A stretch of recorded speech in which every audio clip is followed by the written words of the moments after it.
Baba Diop, critique de cinéma, journaliste, critique de cinéma et formateur. Mais 20 ans, ça veut dire qu'il y a de l'endurance. Ça veut dire qu'on est passionné pour le cinéma parce qu'on aurait pu se décourager dès les 2 premières éditions, vu peut-être les difficultés financières de trouver des sponsors et que ce n'était pas évident. Puisque moi je sais que le festival de films de femmes, il n'y avait que le festival de Salé, donc au Maroc. Que le Sénégal se positionne maintenant dans le cinéma au féminin, dans les festivals de films, cela salue d'abord la venue des femmes dans le cinéma.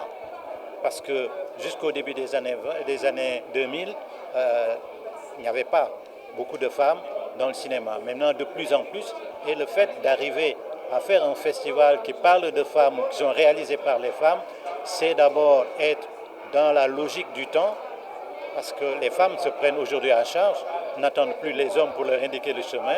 Et je crois que ça permet aussi aux hommes de savoir quand même que la lutte des femmes a porté et que de toute façon, on ne peut plus ne pas compter avec elles. C'est ça, en fait, pour moi, ce que je retiens de ce festival. Et le fait que ce festival ait grandi aussi, ne serait-ce que le nombre des invités de plus en plus et le public. Et c'est une joie de voir qu'il y a une réconciliation avec le cinéma, puisqu'il y avait des bousculades ici. Et moi, j'étais tout heureux parce que je le voyais uniquement à Carthage, à Ouaga.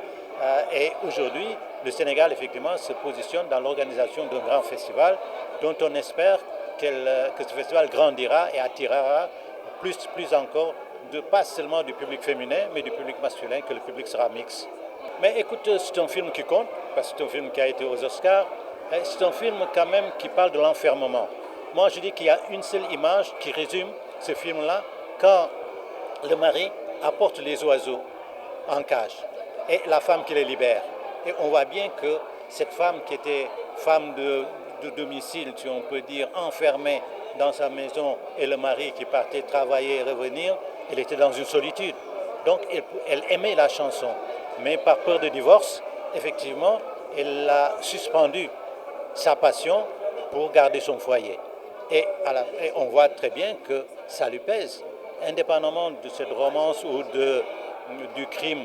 Je crois que ce film tourne autour de la prise en charge de son propre destin, de sa propre passion, et qu'on ne se laisse pas enfermer par je ne sais quel motif.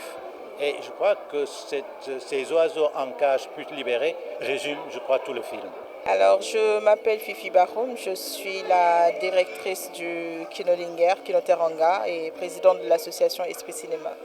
Alors, Kinolinger, c'est une formation que nous avons initiée en collaboration avec le Festival Film Femmes Afrique, donc une formation pour et par les femmes, pour donner la femme la place qu'elle mérite dans le milieu du cinéma et de l'audiovisuel. Alors le programme, nous avons démarré le 16. Du 16 au 20, nous avions travaillé sur nous avons fait une formation théorique avec des formatrices qui nous viennent d'ici et d'ailleurs. Donc après cette première partie de formation théorique en 5 jours où nous avons pris le temps de travailler sur les scénarios qui ont été proposés à la base, nous avions eu 2 jours de tournage très très intense, donc une fiction et un documentaire. Et maintenant là actuellement nous venons de boucler la post-prod au centre Yenenga depuis le 25 et nous attendons calmement la clôture pour projeter les films et j'espère tout simplement que le public ne sera pas déçu. Alors le Festival Film Femmes Afrique, c'est une très belle initiative, ça a été très très bien inspiré parce que quand même il était temps de faire un festival comme ça pour donner aux femmes la place qu'elles méritent dans le cinéma et aussi de les mettre en valeur, de les mettre au devant de la scène parce que nous avons vu que maintenant, ça a été toujours comme ça, dans le milieu audiovisuel et cinématographique, il y a plus d'hommes que de femmes. Donc ce festival vient en appoint pour valoriser les femmes et je pense que c'est une belle initiative et j'espère tout simplement que les autorités vont l'appuyer pour que ça aille de l'avant. Oui, la projection des films est prévue le 4 mai au Canal Olympia, toujours dans le cadre de la clôture du Festival Film Femmes Afrique. Je vous en prie.